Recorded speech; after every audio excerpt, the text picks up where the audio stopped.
પાટણ કોંગ્રેસમાં ઘીના ઠામમાં ઘી પડે તેવી શક્યતા. એમએલએ કિરીટ પટેલના બાગાવતી સૂર નરમ પડ્યા. બે માગણીઓ મુદ્દે આશ્વાસન મળ્યાની વાત કરી. રાજીનામું આપવાને હજુ અડધો કલાકની વાર છે. કિરીટ પટેલનું આ નિવેદન. જિલ્લા પ્રમુખ અને બે ધારાસભ્યો આવ્યા છે. કોંગ્રેસ તરફથી બે માગણીઓનું આશ્વાસન મળ્યું છે. કિરીટ પટેલે તુષાર ચૌધરી સામે પણ નિશાન તાક્યું. દંડકનું પદ કોંગ્રેસ પાર્ટીએ આપ્યું, તુષાર ચૌધરીએ નહીં. આશ્વાસન આપ્યું છે કે માગણીઓ સ્વીકારાઈ છે. જયા શાહ સાથે મારે કોઈ વાંધો નથી, આ વાતનો પણ કિરીટ પટેલે ઉલ્લેખ કર્યો.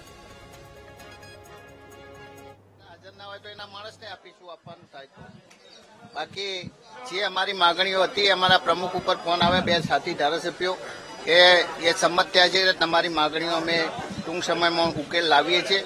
હજુ પણ અમારી ઓફિસે જઈને વાત કર્યા પછી જે છે એ અમે તમને જણાવીશું. વિપક્ષ સાથે વાત થઈ કરી તમારી? અમારા જિલ્લા પ્રમુખ સાથે વાત થઈ છે. જિલ્લા પ્રદેશ પ્રમુખ છે કે ભાઈ વિપક્ષ નેતા સાથે ટેલિફોનિક વાતચીત થઈ છે? ટેલિફોનિક વાતચીત નથી. અમે ઓફિસે જઈને એમના સાથે ચર્ચા કરવાની વાત કરી છે.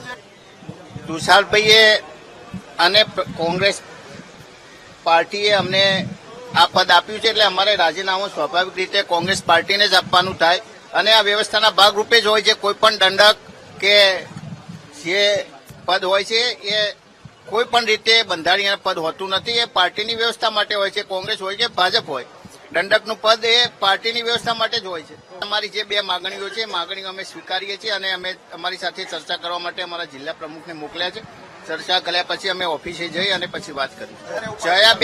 જયાબેનનો અમારે કોઈ વિરોધ નથી. અમે જે વાત કરી છે કે અમારા વિરુદ્ધમાં અમે કોઈ જગ્યાએ જયાબેનનો વિરોધ કર્યો નથી. જયાબેનનું નામ પણ લીધું નથી. અમારી બે જ માગણી હતી કે રાધનપુરની અંદર જે બનાવ બન્યો એ પ્રદેશ પ્રમુખની હાજરીમાં બન્યો, એના વિશે હજુ સુધી કોઈ કાર્યવાહી કરવામાં આવી નથી. અને 2017 અને 2022ની અંદર અમારા વિરુદ્ધમાં જેને કામ કર્યું હતું, પાર્ટી અમારી પાસે જે લેખિત માંગ્યું હતું એમને હોદ્દા આપવામાં આવે, એનો અમારે વાંધો છે. પાટણ કોંગ્રેસમાં કકડાટ હવે વિવાદનો વંટોળ બની ચૂક્યો છે. કોંગ્રેસના ધારાસભ્ય કિરીટ પટેલ અને અનુસૂચિત જાતિ મોરચાના પ્રમુખ જયા શાહે એકબીજા પર વાક પ્રહારો કર્યા, જેની સામે ભાજપના મીડિયા કન્વીનર પ્રશાંત વાળાએ કોંગ્રેસની રીતિ અને નીતિને આડે હાથ લીધી. જે લોકોએ 2017ની અંદર અને 2022ની અંદર અમારા વિરુદ્ધ કામ કર્યું હતું, અમે 2017માં જીત્યા ત્યારે અમને એક કોન્ફિડેન્શિયલ ફોર્મેટ આપવામાં આવ્યું કે તમારા વિરુદ્ધમાં જે નામ કામ કર્યું એના નામ આપો. અમે નામ આપ્યા. 2022ની અંદર ફરીથી અમને ફોર્મ આપવામાં આવ્યું, નામ આપ્યા. તો એવા લોકોને દૂર કરવાને બદલે તમે પ્રદેશ લેવલે સ્થાન આપો, પીસીસી ડેલિગેટ બનાવી દો. આ બાબત એ યોગ્ય નથી. એ એમની માનસિકતા છે, મારી માનસિકતા નથી. કારણ કે હું તો એક કોંગ્રેસની વફાદાર સૈનિક છું. મને મવડી મંડળ જે પણ આદેશ કરશે એના હું માન્ય રાખીશ. મેં ક્યારેય એમને મારા વિરોધ પક્ષ તરીકે અથવા તો વિરોધી તરીકે જોયા જ નથી. એ મારા ભાઈઓ જ છે. આજે કદાચ આપ કહો છો કે કોંગ્રેસમાં કકડાટ નથી. કોઈ નાનું માનું મનદુખ થયું છે, એ આજે નહીં તો આવતીકાલે અમે બધા એક થઈ જઈશું એવી મને ખાતરી પણ છે. કોંગ્રેસના અનેક ધારાસભ્યો, કોંગ્રેસના કાર્યકરો એ કોંગ્રેસની નીતિ રીતિથી કંટાળી અને રાજીનામા અગાઉ પણ આપી ચૂક્યા છે. એટલે પાટણના કોંગ્રેસના ધારાસભ્ય કિરીટ પટેલ એ રાજીનામું આપે એ કઈ નવી વાત નથી. કારણ કે કોંગ્રેસ છે એ ડૂબતી નૈયા છે અને ડૂબતી નૈયામાંથી બધા જ્યારે પણ તક મળે ત્યારે કૂદકો મારી અને એમાંથી બહાર નીકળે. એટલે કોંગ્રેસ છે એ ધીરે ધીરે નેસ્ત નાબૂદ થવાની દિશામાં છે. અને જે નિમણૂકો કરવામાં આવી છે, અમારા વિરુદ્ધમાં જેને કામ કર્યું હતું એમની નિમણૂક તાત્કાલિક રદ કરવામાં આવે અથવા સ્થગિત કરવામાં આવે. અત્યારે સવારથી મારી સાથે અમારા બંને સાથી ધારાસભ્ય અમરતજીભાઈ, દિનેશભાઈ અને અમારા જિલ્લા પ્રમુખ અમારા દંડક વિમલભાઈ ચુડાસમા, આ તમામ સાથે ચર્ચા થઈ.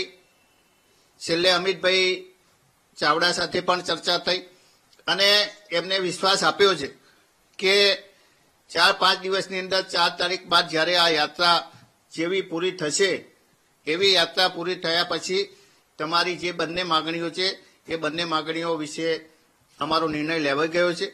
શિસ્ત કમિટીની મિટિંગ બોલાવી અને તાત્કાલિક અમે જે વ્યક્તિએ ચાલુ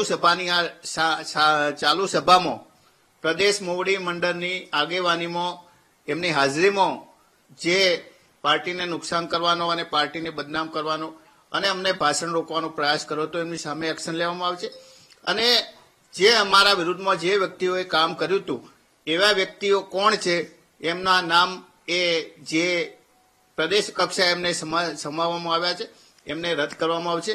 એટલે એમને અમને વિશ્વાસ આપ્યો છે, ખાતરી આપી છે અને એમના વિશ્વાસ અમારા પ્રદેશ પ્રમુખના અમને જે વિશ્વાસ અને બાંયધરી આપી છે એના આધારે હાલ પૂરતું અમે રાજીનામું આપવાનું અમે રદ કર્યું છે.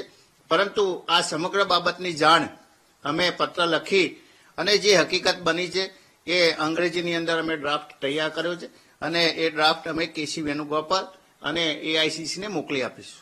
કિરીટભાઈ, આ કોણ વ્યક્તિઓ હતા જે ખોટી નિમણૂક જે વ્યક્તિઓ તમે નામ જો કે અમને કોને કેવું કે જે આ પાર્ટીની અંદર અમને કોન્ફિડેન્શિયલ રિપોર્ટ માગેલો હતો તો પાર્ટીની અંદર અમે 2017 અને 2022ની અંદર અમે નામ આપેલા છે.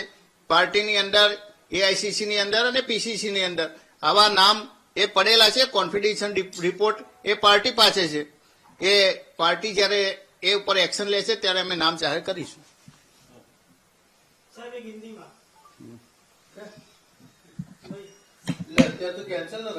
હાલ કેન્સલ મોકૂફ કેન્સલ નહીં, લખીને તૈયાર છે.